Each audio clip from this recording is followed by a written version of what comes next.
जब आप गूगल पे लिखते हैं लाइफ में यूपी टेस्ट प्रैक्टिस टेस्ट वगैरह, तो वहाँ पे एक वेबसाइट आएगी लाइफ में यूपी टेस्ट web.co.uk। आपने इस वेबसाइट पे जाकर एग्जाम्स में जाना है और एग्जाम 1 to 7 एंड 8 to 16 को आपने क्लियर करना है सबसे पहले। उसके अलावा भी टेस्ट यहाँ पर अवेलेबल हैं, जैसे कि go here test will see there 40 test. Sorry, यहाँ पर देखें टेस्ट 1 to 13, 26 एंड 40, ये 40 टेस्ट यहाँ पर है। कुछ चैप्टर वाइज टेस्ट भी हैं। सबसे पहले आपको प्रायोरिटाइज करना चाहिए इन 6-16 टेस्ट को, and then you move on to chapter wise tests. If you wish to do these 40 tests, you can do those as well.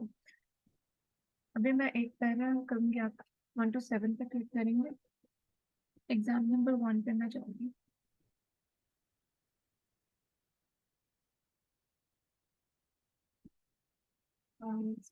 जी, तो सवाल नंबर पहला है, what are the two responsibilities that you have as British citizen or permanent resident of the UK? क्या दो जिम्मेदारी हैं जो कि आपको पूरी करनी पड़ेंगी बरतानिया के शहरी होते हुए या परमानेंट रेजिडेंट यानी मुस्तकिल रहायशी के तौर पर? आपको क्या दो जिम्मेदारियां मिलेंगी? ये दो जिम्मेदारियां जो आपको पूरी करनी है। Number 1, to look after the area in which you live and the environment. जिस एरिया में आप रह रही हैं वहाँ उस एरिया का ख्याल रखिए और एनवायरनमेंट का भी, माहौल का भी ख्याल रखिए। Number 2, to look after yourself and your family. आपने अपना ख्याल भी रखना है और अपनी फैमिली का ख्याल भी रखना है, क्योंकि आपकी दो अदर जिम्मेदारियां हैं। Check and next, where is the Big Ben located? Big Ben किधर है? हाउसेस ऑफ पार्लियामेंट के साथ बिग बैन जो घड़ियाल से घड़ी सी बनी है काफी बड़ी सी लंदन में, उसको बिग बैन भी कहते हैं। द क्लॉक टावर भी बोलते हैं, एलिजाबेथ टावर भी बोलते हैं। 150 साल पुरानी घड़ी है और हाउसेस ऑफ पार्लियामेंट के साथ में, तो उसको बिग बैन बोलते हैं। अभी आप लेसन अगर मैं वैसे भी लेसन में, तो मैं साथ साथ आपको पिक्चर्स वगैरह भी दिखाऊँ ताकि आप उसको रिलेट कर सकें, आपको पता लगे कि मैं किस बिग बैन की बात कर रही हूँ। फिलहाल टाइम नहीं है। When were the men and women given the right to vote at the age of 21?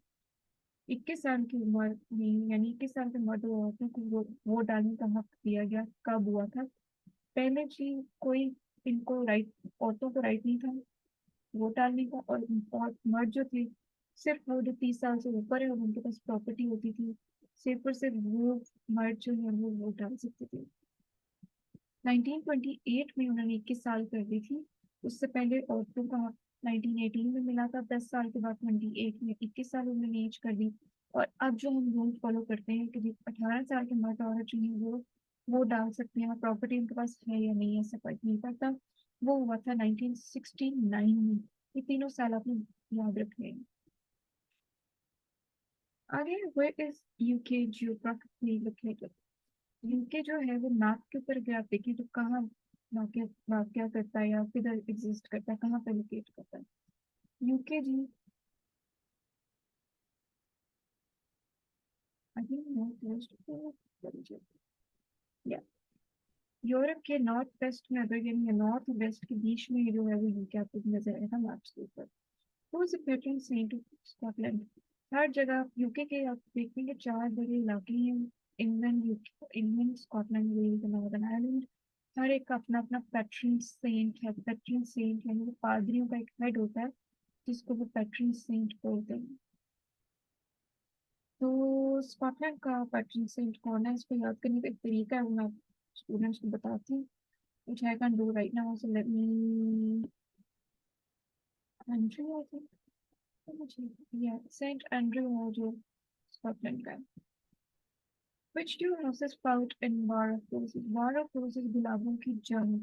गुलाबों की जंग सिविल वार बेसिकली हुई थी। उसमें क्या था कि दो खानदान आपस में लड़ पड़े थे कि कुर्सी कौन संभालेगा, किंग कौन बनेगा।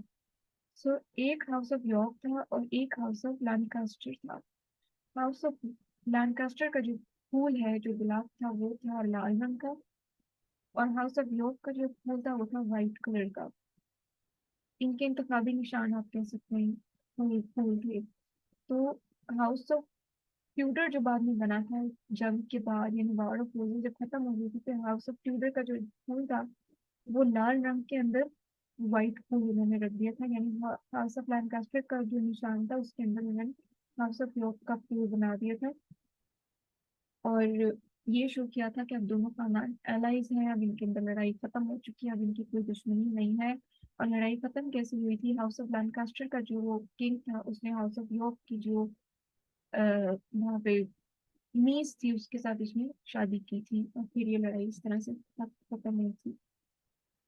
So war of roses इन दो के बीच में जाता है। The Bill of Rights 1689 confirmed the right to vote for all adult men. 1689 में जो राइट उन्होंने दिया था मर्दों को वोट डालने का, तो 1689 में नहीं, बहुत पीछे की बात हो जाएगी। 1969 की बात करें, 1928 की बात करें, 1918 की बात करें तो समझ में आती है। What is सेनेटॉफ? सेनेटॉफ क्या है? अगेन आपको पिक्चर दिखाने का टाइम नहीं है। सेनेटॉफ जो है वो लंदन में एक वार मेमोरियल, एक लंबा सा मीनार बना हुआ है जिसके अराउंड परेड होती है। वर्ल्ड वार 1 और वर्ल्ड वार 2 की जो इनके लोगों ने जाने दी उनको मेमोराइज करते हैं। ये एक वार मेमोरियल है cenotaph. Next question, what is the first female prime minister of the UK? UK की पहली फीमेल प्राइम मिनिस्टर जो थी वो मार्गरेट थी। तो ये हमें याद रखें। वर्ल्ड कप पूछेंगे तो Churchill. Who chairs the debates at the House of Commons? House of Commons में debates कौन डील कौन कर रहा होता है? बीच में जो स्पीकर होता है वो बैठा होता है, उसकी जिम्मेदारी है हाउस में डिसिप्लिन रखी है। House of sorry house of parliament के अंदर ऑपोजिशन भी होती है और दूसरा आपकी गवर्नमेंट के लोग भी बैठे होते हैं, तो दोनों के बीच में जो है वो इक्वल टाइम देना और डिसिप्लिन मेंटेन करना जो होती है वो स्पीकर की जिम्मेदारी होती है। स्पीकर एक बंदा है बेसिकली जो बीच में सामने बैठा होता है। Who was the captain of English football team that won the World Cup in 1966? 1966 में वर्ल्ड कप, फुटबॉल का वर्ल्ड कप जिसने जीता था, उस टाइम पे कैप्टन कौन था? ओह, बॉबी मूर था। सॉरी, मैं मिस्टेक्स करूंगी बीच में से, डोंट वरी अबाउट दैट। सो बॉबी मूर जो था वो इंग्लिश फुटबॉल टीम का जो कैप्टन था जिसकी कैप्टनसी में वर्ल्ड कप जीता था। When did the English defeat the Spanish Armada? Spanish armada जो था वो एक स्पेन से आया हुआ एक बहरी बेड़ा था जो कि इंग्लैंड भेजा गया था एलिजाबेथ वन के टाइम पे, कि यहाँ की जो कैथोलिज्म को राइज किया जाए दोबारा, प्रोटेस्टेंटिज्म को खत्म करके कैथोलिज्म को दोबारा से राइज किया जाए। Oh, I'm not sure. 1588। 1588 में एलिजाबेथ वन का टाइम था, उसने स्पेनिश आर्मडा को हरवाया था। उस फ्रांसिस ड्रेक था कैप्टन का नाम, जिसकी शिप का नाम था the golden hint. Golden hint को उसने भेजा था ताकि वो स्पेनिश आर्मडा को शिकस्त दें। Anyone can make a complaint about the police by writing to the chief constable of the police force involved। जिस पुलिस फोर्स ने किसी बंदे के साथ गलत तरीके से ट्रीट किया हो उनकी भी हम कंप्लेंट कर सकते हैं। उसी फोर्स के चीफ कांस्टेबल को लेटर लिख के हम शिकायत लगा सकते हैं। बिल्कुल सही बात है। Minimum age to serve on a jury, jury में सर्व करने के लिए मिनिमम एज क्या होती है? 18 साल होती है। जब आप वोट डालते हैं तो आपकी इलेक्टोरल रजिस्टर में सारी डिटेल्स चली जाती है, उसी में से फिर वो रैंडमली कुछ लोगों को चूज करते हैं, उनको लेटर भेजते हैं कि हमें जूरी के लिए बंदे चाहिए, और हम उनको इनकार नहीं कर सकते कानूनी तौर पर। अगर आपकी कोई और एक्सक्यूज है, कोई मेडिकल एक्सक्यूज है, कोई आपकी अपॉइंटमेंट्स है, या खुदा ना खासा किसी और उसी बंदे पे अगर कोई केस चल रहा है, तो आपने फिर उनको इन्फॉर्म करना होता है कि हम एज अ जूरी सर्व नहीं कर सकते। 18 साल इसकी उम्र होती है। How is jury selected? Jury जो है वो कैसे सिलेक्ट की जाती है? अभी बताया, रैंडमली इलेक्टोरल रजिस्टर में ऑलरेडी डिटेल्स जा चुकी हैं, उन्हीं में से वो बीच बीच में से लोगों को निकाल लेते हैं। What is bank holiday? Bank holiday क्या होती है? पब्लिक हॉलीडे होती है जो कि बिजनेसेस क्लोज होते हैं। Public holiday when banks and other businesses are closed for the day. एक दिन के लिए जब बिजनेसेस और बैंक्स बंद होते हैं। What will you be given to vote before general election takes place? General election जब होता है उससे पहले आपको वोट डालने से पहले क्या चीज दे दी जाती है, पोल कर दिया जाता है। Which of the following statement is correct? इनमें से कौन सी स्टेटमेंट करेक्ट है? Number one, solicitors charges are usually based on how much time they spend on the case. Solicitor के चार्जेस उसकी फीस होती है कि वो कितना टाइम एक केस पे स्पेंड करेंगे, या दूसरी बात solicitor charges are based on nature of case and its importance, या वो केस की नौयत देखते हैं, उसकी अहमियत देखते हैं कितनी है, उसके हिसाब से अपनी फीस बताते हैं। तो ऐसा नहीं होता, सिर्फ उन्हें टाइम देखना होता है कि कितना टाइम स्पेंड करेंगे, उसके हिसाब से वो चार्जेस ले लेते हैं। बाय लॉ, कानून के हिसाब से which two types of the media have to give a balanced coverage of all the political parties in equal time to rather viewpoints before an election? कौन से दो, दो है तो दो पे क्लिक करना है। which two types of media, कौन से दो तरह की मीडिया है जिनको बैलेंस कवरेज देनी पड़ती है, यानी कि अपने टीवी चैनल्स पे, रेडियो पे बराबर बराबर टाइम देना पड़ता है पॉलिटिकल पार्टीज को। अगर आप अपोजिशन को आधा घंटा देंगे तो वही आधा घंटा आपको गवर्नमेंट को भी देना चाहिए, या गवर्नमेंट को अब घंटा दे रही है तो वही घंटा एक आपको उनके राइवल्स को भी देना पड़ेगा, ताकि वो भी अपना पॉइंट ऑफ व्यू सामने रखें। तो television and radio are the two media channels. Which of the following territories is crown dependency but not part of UK? कौन सी crown dependencies हैं जो कि यूके का हिस्सा नहीं है? क्राउन डिपेंडेंसीज भी यूके का हिस्सा नहीं है, ब्रिटिश ओवरसीज टेरिटरीज भी यूके का हिस्सा नहीं है। यूके का हिस्सा नहीं है, हम इस तरह से बात करते हैं तो यूके का जब मैप देखा जाएगा तो मैप के अंदर आपको ना क्राउन डिपेंडेंसीज नजर आएंगी तो ना ब्रिटिश ओवरसीज टेरिटरीज नजर आएंगी। जब क्राउन डिपेंडेंस, ये बेसिकली आइलैंड्स हैं, जजीरे हैं जो दूर दराज इलाके में है या करीब करीब है। क्राउन डिपेंडेंसीज करीब है यूके के, लेकिन यूके का कोई ताल्लुक नहीं है। लेकिन जब हम बात करेंगे ब्रिटिश ओवरसीज टेरिटरीज की, तो वो यूके से बहुत दूर है, लेकिन वहां पर फिर भी यूके की ही चलती है कहना। ब्रिटिश ओवरसीज टेरिटरीज, उसमें सेंट हेलेना है, फॉकलैंड आइलैंड्स है। क्राउन डिपेंडेंसीज यहाँ पर आती हैं, Channel Islands and Isles of man.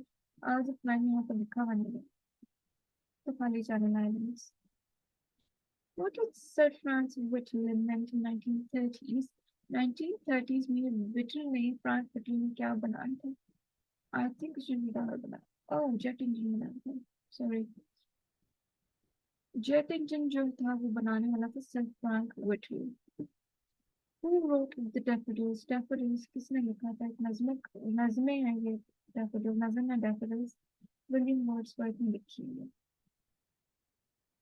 Who was given the title of Lord Protector? Lord Protector का जो टाइटल है वो किसको दिया गया था? I think Oliver Cromwell। Yeah, Oliver Cromwell एक जर्नैल था जो कि काफी स्ट्रिक्ट किस्म का बंदा था, इससे काफी कंट्रोवर्सी कंट्रोवर्शियल फिगर है ये। लोग इसको समझ, लोग कंफ्यूज है कि अच्छा है कि बुरा है, इसको काफी वायलेंस फैला के अमन कायम किया था। What are 40 days before the Easter called? Easter से 40 दिन पहले तो क्या कहते हैं, उसको कहते हैं लेंट। तीन मिस्टेक्स की हैं, अभी टेस्ट नंबर 1 हो गया। अब मैं नेक्स्ट रिकॉर्डिंग में टेस्ट नंबर 3 भी करती हूँ। अगर आपको लेसन्स लेने हैं तो आपके कमेंट्स में नंबर लिखा हुआ है 07413217830।